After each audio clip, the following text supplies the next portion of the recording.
好，我記錄下先，就係我平時係點樣去諗內容嘅咧？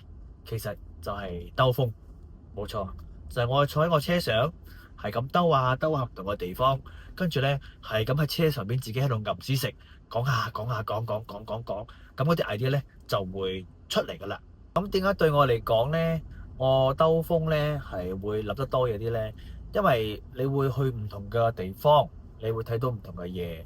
咁你就比較 refreshing 啲嘅，所以我不嬲咧都好建議大家，如果你想揾材料啊，想揾靈感啊，或者咧你好 stress 啊，最好嘅方法咧就係你出去兜風啦，又或者出去行街啦，搭車啊，去唔同嘅地方啊，睇唔同嘅人啊，睇到唔同嘅嘢啊。當你接觸到唔同嘅人、唔同嘅嘢嘅話咧，唔知點解有一種叫做 frequency 咧，就會衝破你嘅腦袋嘅。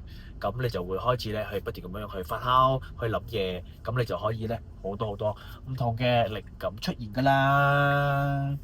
因為好多時候靈感呢樣嘢咧係需要碰撞嘅，所以點解好多人叫 brainstorming 咧，就要好多人咧，大家掉出好多唔同嘅 idea 出嚟，一齊去撞，一齊去講，一齊去反擊啊，去挑戰啊，咁先正咧 storm 到一樣嘢出嚟嘅。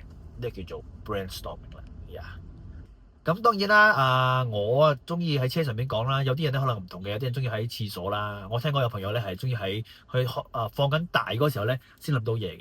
有陣時你會睇到有啲人咧講，等我屙督尿先，翻嚟就有 idea 噶啦。其實就係呢個概念啊。所以我平時就係咁樣，大概有一樣嘢我就上車兜下風，諗。我唔中意揸車㗎，我係唔中意揸車，我係唔中意塞車。但係咧，點解我中意喺路上塞車嗰時候咧？最好就係因為我可以諗嘢。